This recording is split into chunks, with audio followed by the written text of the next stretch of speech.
Olá, tudo bem? Seja bem-vindo ao programa Lespe Conecta. Olha, o tema por aqui hoje, reabertura dos espaços comuns em condomínios com a flexibilização.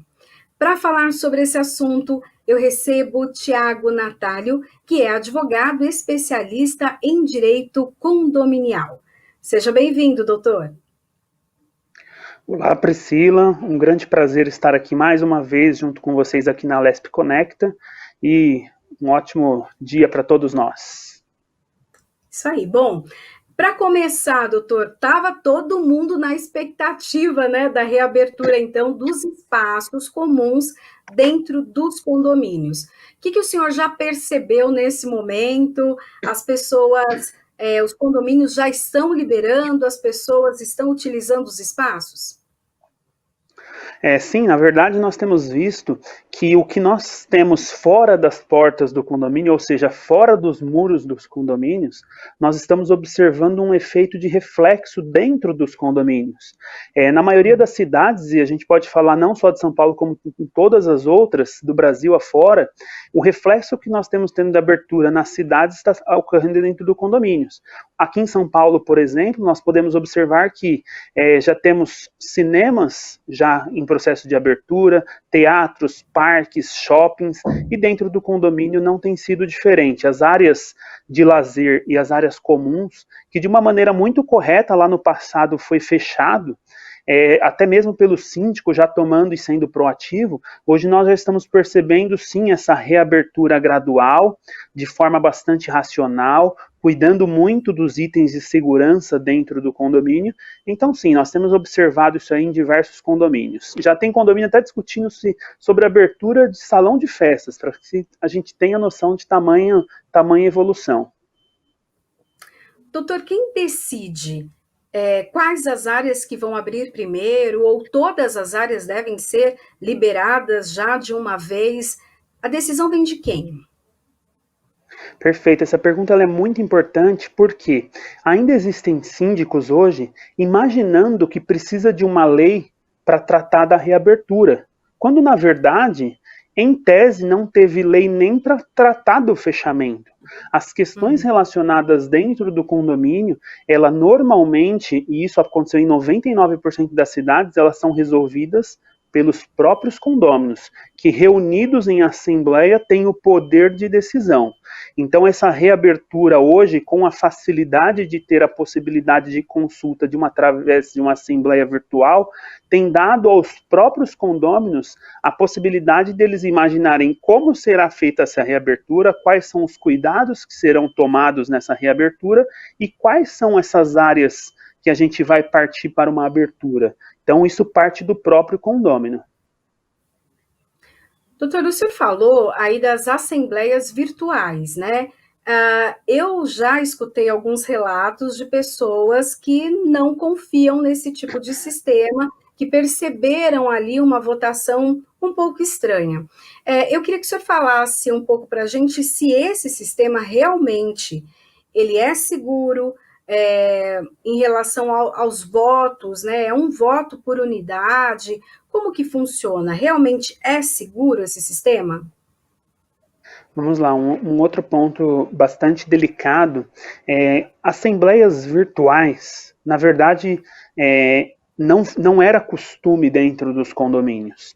Existe até alguns projetos que estavam no Senado tratando de assembleias virtuais, que eles foram deixados de lado através de um outro projeto, que foi esse projeto de transição desse momento que nós estamos passando, que ele iniciou com o projeto 1179 e formou a atual Lei 14.010, que em um dos seus artigos trouxe a seguinte possibilidade. Foi dito lá que em caráter emergencial, as assembleias virtuais passam a ser permitidas, hipótese em que as pessoas que nela votarem, o voto será virtual, porém será tido como se presencial fosse.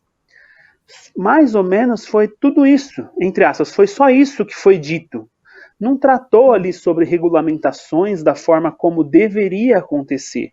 Então, toda essa parte de regulamentação, como que é o procedimento, se como que fica se um sistema cair, isso tudo nada foi dito. Então, realmente é uma situação muito delicada, porque diante dos acontecimentos que a gente sabe que existe numa assembleia, ou até mesmo numa transmissão virtual, igual essa que está acontecendo aqui agora, diante de uma queda, por exemplo, seja por conta de sinal, ou por parte do problema do servidor do condomínio, ou por parte do celular da pessoa que está do outro lado, não existe uma regulamentação de como se resolver essa situação.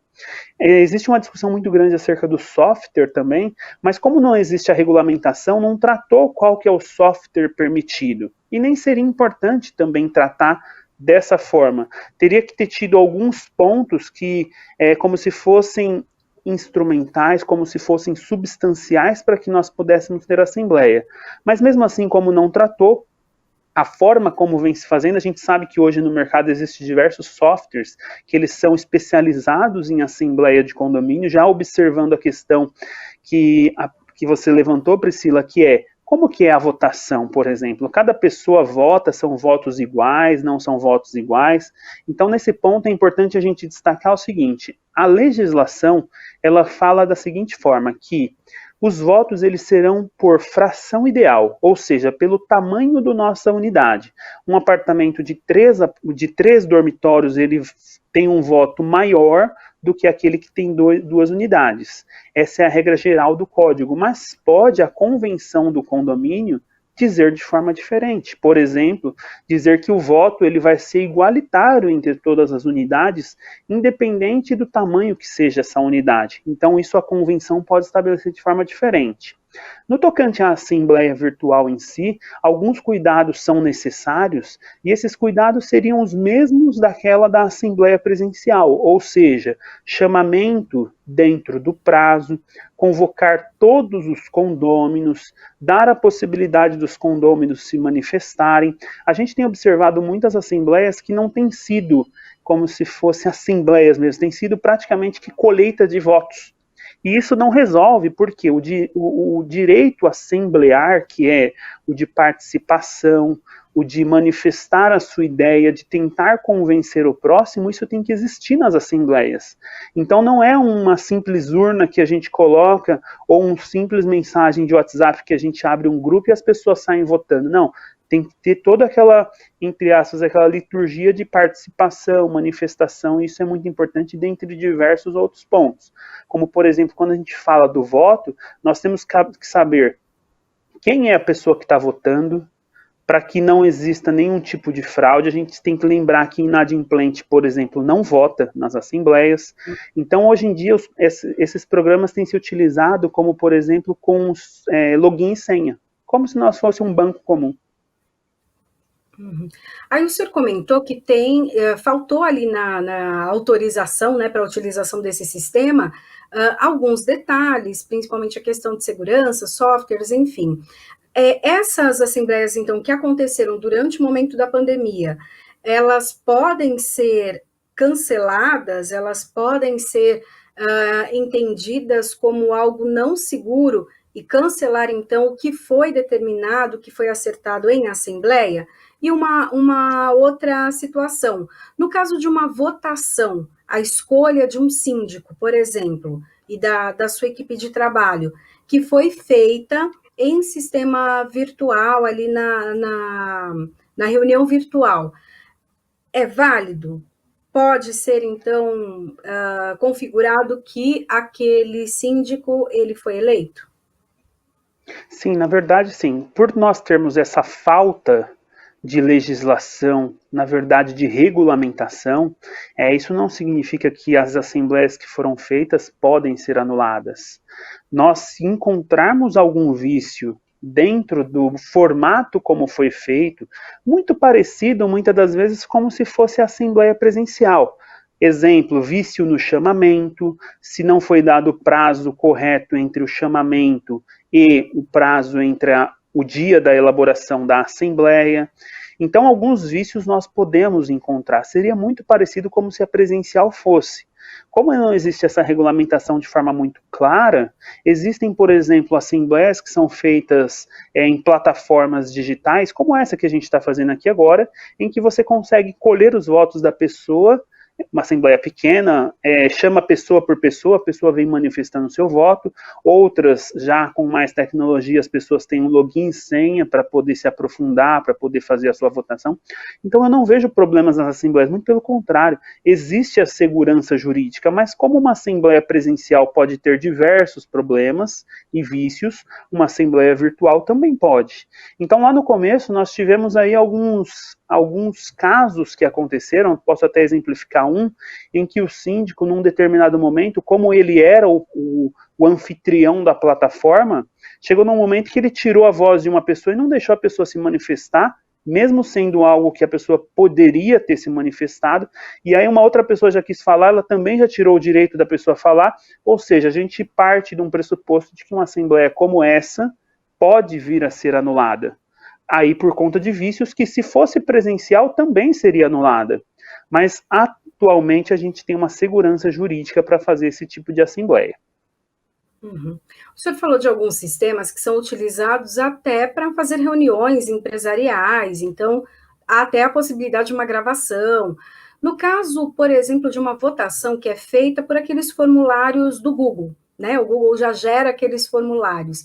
É seguro aquele formulário que é enviado um link para várias pessoas? Há uma segurança, já que cada pessoa, teoricamente, teria que ter apenas um voto por unidade. Mas se várias pessoas da casa receberem o link e votarem, é uma votação que é feita de forma correta ou não?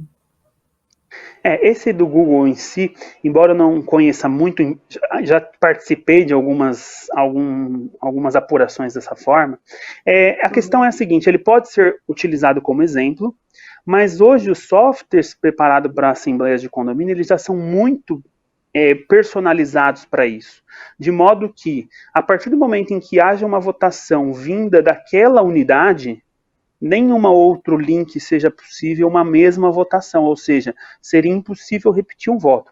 Então, de formas, vamos dizer assim, dadas as suas proporções e as suas diferenças, compactado isso a um software voltado à área de condomínio, dá sim para ter muita segurança. Hoje a gente sabe que por login e senha, a gente inclusive movimenta a nossa conta bancária. Então, o login e senha em si, ele não é o grande transtorno. Existiriam outras formas? Sim, existe até o certificado digital, mas que envolveria, de repente, um investimento muito grande para todos os condôminos.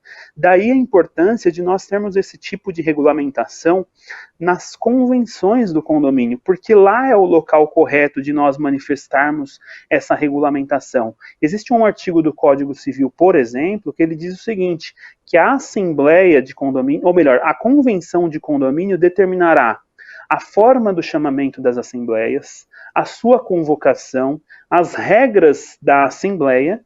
Então, a forma correta e o momento certo seria na convenção, e não nós tratarmos isso em lei, porque a gente tem diversos condomínios Brasil afora de tamanhos e problemas diferentes. Nós temos condomínios, por exemplo, aqui em São Paulo, que eles são condomínios projetados para idosos. Se nós imaginarmos aplicarmos uma tecnologia e fazermos uma assembleia totalmente virtual num condomínio que ele é projetado para idoso, sem nenhum tipo de preconceito, porque a gente sabe que hoje tem pessoas idosas que mexem em computador melhor do que a gente, mas a gente pode imaginar que se nós aplicarmos um sistema totalmente tecnológico e virtual, ao invés de nós incluirmos os condôminos, de repente a gente vai excluí-los da participação. Então, daí a importância de nós não termos isso na lei, mas sim regulamentar na convenção de condomínio. Convenção de condomínio, para quem não conhece, é o documento principal que rege as regras dentro do condomínio, que rege a convivência e as regras basilares, entre elas a assembleia de condomínio. Uhum. O senhor acha que, com essa experiência, né, que os condomínios tiveram por conta da pandemia, da utilização aí dessa reunião de condomínio de forma virtual, isso pode acontecer de uma forma híbrida daqui para frente, levando em consideração que muitos condôminos não participam da reunião porque ou estão trabalhando ou não têm a possibilidade de participar mesmo da reunião. Há essa possibilidade de um híbrido? Sim, na verdade, sim. Inclusive, Priscila, existe um projeto. Vejo que você tem as suas ideias, elas estão antenadas, inclusive, com os projetos de lei. Existe projeto no Senado da Simone, uma senadora, que ela falava exatamente sobre a possibilidade de uma assembleia híbrida, onde nós teríamos a possibilidade de agirmos presencialmente dentro do condomínio e as pessoas que não tiverem condição estar de fora do condomínio. Na verdade, esse projeto dela é um pouco mais abrangente, dizendo até sobre a possibilidade de uma assembleia mais aberta, da qual a gente inicia a assembleia, e se nós tivermos alguma dificuldade de alcançar um determinado quórum, a gente chega ao ponto de bater de porta em porta e pedir a votação da pessoa, o que hoje, pela jurisprudência, não é permitido. Então, existem projetos que ajudariam a gente a resolver alguns problemas, não todos. Por exemplo, esse projeto 548, ele dizia que só resolveria questões relacionadas quando o quórum ele é muito alto.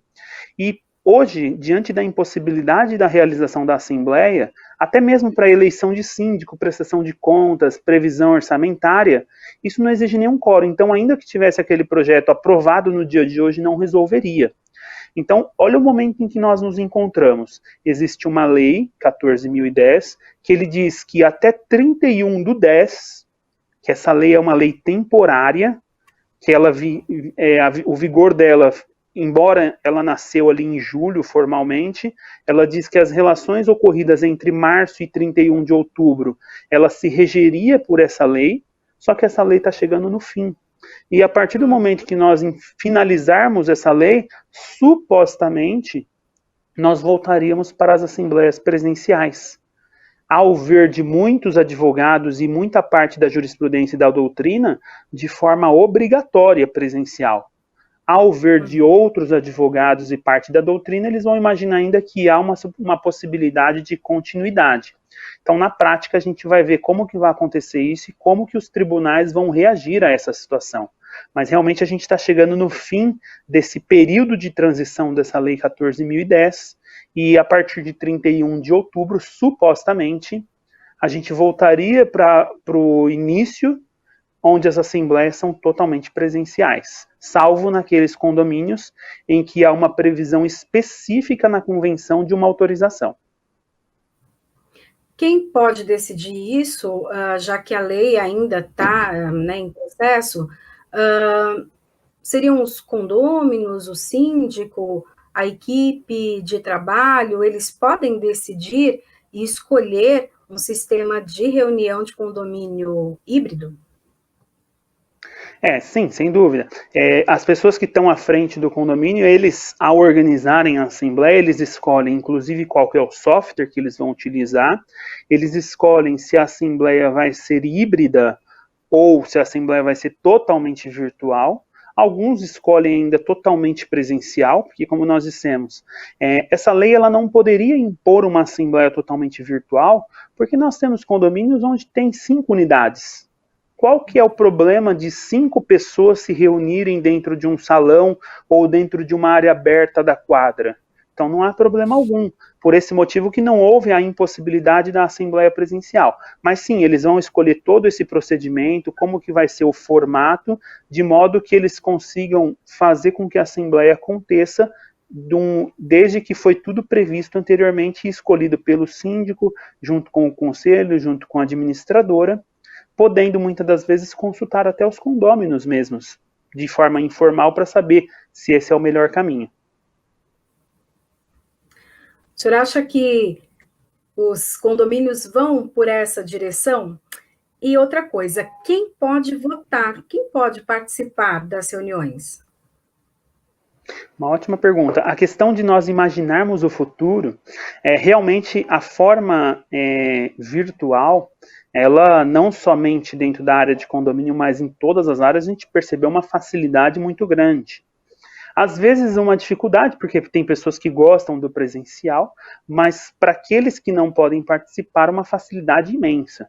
Então, eu acredito que do que nós experimentamos, a gente vai querer muito continuar. Então, os condomínios vão trabalhar uma alteração de convenção de condomínio para dar uma segurança jurídica acerca desse aspecto. No tocante à segunda questão, Quem de fato poderia participar dessa assembleia e votar são todos os condôminos, essa participação, mas os votos somente aqueles que estiverem quites com o condomínio, ou seja, não tiverem nenhum tipo de débito.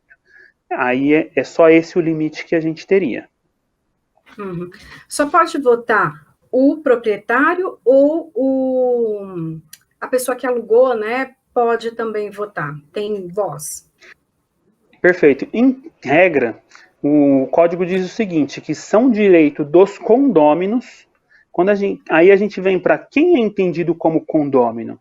O condômino, na verdade, são duas palavras aí juntas, que é aquele que tem a comunhão do domínio, ou seja, aquele que supostamente é proprietário.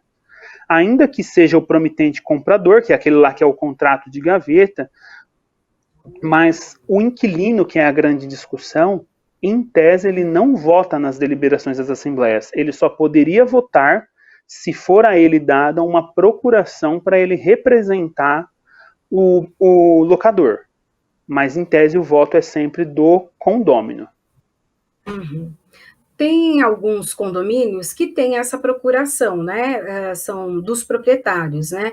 E acabam, por conta disso, tomando as suas próprias decisões, aquilo que acaba agradando ali a comissão e a decisão não da maioria, mas utiliza, então, essas procurações. Se o sistema for híbrido, esses, então, proprietários vão poder participar e votar de uma maneira diferente, né? Não ali dando uma carta branca para que outras pessoas tomem decisões por ele. Sim, sem dúvida. Na verdade, como vai facilitar o acesso dele à Assembleia, ao invés de repente necessitar de uma procuração, ele pode já ele mesmo participar da Assembleia, o que é muito bem-vindo para o condomínio. Todavia, o formato de procuração ele é um formato previsto em legislação. Aquele que dá a procuração, ele pode dar uma procuração, inclusive, limitada ou direcionada a que tipo de voto tem que ser feito. Eu posso dar exemplo, nós vamos tratar sobre a pintura de um edifício. Eu posso dar uma procuração a uma pessoa que me represente, não para ela chegar lá e votar da forma como ela quer, mas sim uma procuração para que ela vote favorável ou desfavorável ao pleito que está sendo perguntado. Uhum. Bom, agora sobre a questão da flexibilização, né? Por exemplo, a piscina, ela pode ser reaberta? E no caso da academia, quem é responsável pela higienização do local? Uma ótima pergunta, porque nesse momento aqui a gente está realmente na reabertura. Então, primeiro ponto, a questão da piscina. Se podem ser abertas não só a piscina, como todas as outras áreas. Não há dúvida de que os condôminos decidem sobre esse tipo de assunto. E os condôminos decidindo pela reabertura, a reabertura ela vai ocorrer, salvo se tivesse alguma lei que proibisse, o que em 99% das cidades não existe. Então essa reabertura ela está sendo feita de forma gradual, decidida pelos condôminos. Muitas das vezes eles limitam um número de acesso a quantas pessoas que podem utilizar, ter o distanciamento, utilização de máscaras ou para quem está tomando sol, ou até mesmo a utilização do álcool em gel e etc. Então isso não é um problema. No tocante à responsabilidade quanto aos cuidados, seja na área da piscina ou em qualquer outra área, não tem sido uma dificuldade, porque tem sido colocado que a responsabilidade quanto à limpeza ela é do próprio condômino, ou seja, ele precisa no momento da entrada fazer a sua higienização, no momento da saída também, e o condomínio, na verdade, o máximo que ele faz ali é dar o suporte dos materiais e os produtos que são necessários. Doutor, e quem define as regras de utilização? Quantas pessoas vão participar da academia? Quem pode entrar na piscina, né? O número de pessoas ali, no campo de futebol, a utilização dos playgrounds também, como funciona? Quem controla aí essa utilização? Entendi. Como no momento dessa escolha, ela sempre parte dos condôminos. Alguns discutiam no começo a seguinte situação, Priscila. Eles imaginavam o seguinte, mas como que a gente vai definir? Depende de algum quórum específico? Exemplo, o condomínio tem 100 unidades. Eu preciso ter um quórum de maioria absoluta, 50% mais um de todas as unidades, ou é maioria dos que estão presentes na Assembleia? Exemplo, apareceram 3 pessoas na Assembleia, 2 votos pela liberação, então todos vão ter que, a partir daquele momento, entender que a liberação vai acontecer. Então, a regra do Código Civil ela diz o seguinte: quando nós não temos um quórum específico para uma determinada matéria, a gente vota ela por maioria simples. Ou seja, se apareceram na Assembleia 5 pessoas, a votação foi 3-2, todos terão que obedecer à Assembleia, porque a Assembleia em si é soberana. Então, no tocante à questão de quem faz essa definição, são os condôminos representados por aqueles que participaram da Assembleia.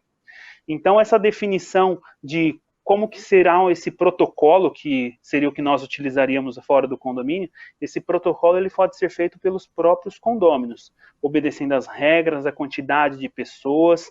Muitas das vezes, a gente acaba buscando informações de outros setores e a gente já traz uma coisa muito pronta de outros setores para dentro do condomínio. E aí a gente faz uma simples aprovação ali, de modo que a gente consiga fazer essa utilização.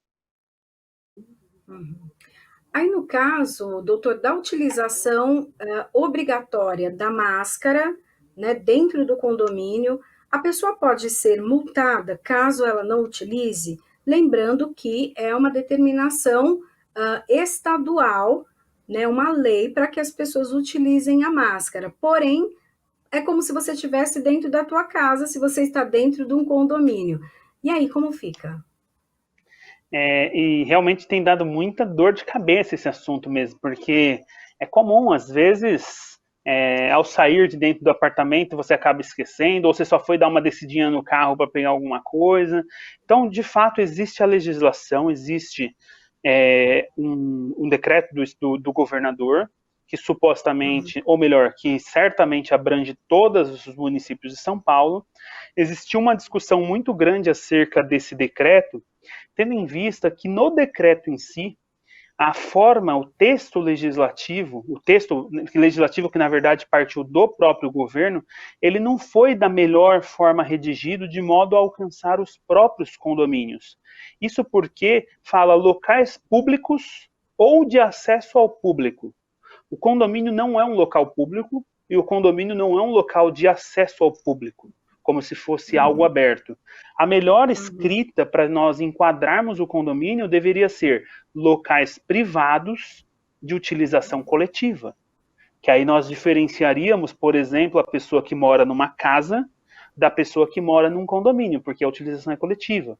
Mas dentro do próprio site do governo do estado, tinha lá uma pergunta que acabou esclarecendo todos. Em condomínios, a utilização das máscaras são obrigatórias? Pode o fiscal do estado fazer uma multa, inclusive? E vinha dizendo que podia no site de perguntas e respostas. Então, superada essa situação, nós vindo aí para o lado do condomínio, a questão é, eu posso aplicar a multa ao condomínio? A partir do momento que o condomínio pode ser, inclusive, penalizado por conta de uma legislação que alcançou o condomínio, sim, eu posso alcançar o condomínio com uma multa, mas eu preciso, dentro de condomínio, dar divulgação. Eu preciso dar transparência acerca dessas normas para que o condômino possa entender que ali dentro do condomínio a gente aplicaria também. Daí a importância dos comunicados, até mesmo das cartas que foram direcionadas aos e-mails dos condôminos ou as cartas protocoladas junto aos condôminos, dizendo que se não utilizarem dentro do condomínio das áreas comuns, nós temos sim a possibilidade de aplicar uma multa. Num primeiro momento, a gente tem sempre dito que o ideal é a gente trabalhar informando, como se fosse aquela política pública para que não precise aplicar a multa, mas a gente sabe que em raros casos em que a pessoa realmente não quer cumprir, a gente vai ter que chegar ao ponto final aí de dar uma advertência na reincidência e aplicar uma multa. E essa multa, sim, ela pode ser devida pelo condômino. Doutor, para a gente terminar aqui a nossa conversa, aquele condômino que se sentir lesado, né? No caso, vendo que outros condomínios já tiveram todas as áreas liberadas, mas o seu condomínio ainda não, tenta argumentar ali com o síndico, com a equipe de administração, e ainda assim há proibições de uso em certas áreas comuns do condomínio. Se ele se sentir lesado, né, no direito dele da liberdade, ele pode reclamar de alguma maneira? Para quem ele reclamaria? E outra coisa, os condôminos podem pedir desconto no seu valor da taxa de condomínio pelo tempo que esses serviços ficaram ali sem utilização? Certo. Primeiro ponto, em relação à questão de repente a assembleia não for ou não tiver o mesmo pensamento desse determinado condômino. Em condomínio, por nós morarmos em coletividade, às vezes nós somos votos vencidos. Então, nesse momento, a gente precisa apurar, a gente precisa respeitar a decisão da maioria, por ser um momento diferenciado. Óbvio que se nós não estivéssemos diante de pandemia, não caberia esse tipo de discussão. E o condômino que não tiver a possibilidade de acesso às áreas comuns, ele poderia até as vias judiciais, ou ele poderia utilizar de forma forçada e deixar com que o condômino aplique multa, porque essa multa certamente seria invalidada nos tribunais. Então, num primeiro momento, ele precisaria obedecer a ordem da Assembleia. Se os condôminos decidiram pelo fechamento, vai continuar até uma segunda decisão. No tocante à questão do contraponto de dizer, então eu não uso, eu não pago, quando nós estamos diante de um condomínio, ali nós estamos rateando despesas. Então, as despesas, enquanto rateadas, elas necessitam ser pagas, até porque elas foram aprovadas em previsão orçamentária, e ainda que nós não viermos a ter uma determinada despesa, esse dinheiro ele fica no caixa do condomínio, então não caberia ao condômino dizer, então eu não utilizei, eu não pago, até porque é uma regra geral que vai e que todos têm que obedecer, porque quando tem uma regra como essa, é os próprios condôminos dando a ordem, é os próprios condôminos decidindo em coletividade. Então não haveria aí essa possibilidade de descontos. Um outro ponto que estava muito discutido, só para não deixar de falar, a questão das festas. Salões de festas que estão abrindo, etc. Nós temos percebido, sim, alguns condomínios que já têm feito a abertura, e se nós observarmos o quadro que foi feito lá pelo governo do estado e as faixas em que nós estamos, supostamente, embora não seja aplicado diretamente ao condomínio, mas se nós quisermos utilizar o próprio quadro, nós já estaríamos sim num momento de abertura, inclusive do salão de festa, porque lá na fase verde que nós estaríamos agora, lá diz que os locais que são fechados com acesso contado, desde que tenha utilização de 60%, não seria o problema. E a outra faixa que não está prevista, que seria a faixa verde, seria para shows e públicos em pé, o que dentro de uma festa de condomínio não necessariamente aconteceria se nós observássemos o número limite de percentual de pessoas que podem adentrar. Ok, eu quero agradecer, então, a participação do advogado especialista em direito condominial, Tiago Natalio. Muito obrigada. Eu que agradeço, Priscila, a você, a toda a sua equipe, a toda a sua audiência, e para nós é um grande prazer sempre vir aqui conversar com vocês. Um grande abraço. Obrigada. Bom, o programa Alesp Conecta fica por aqui. A gente se encontra na programação da Rede Alesp. Tchau, tchau.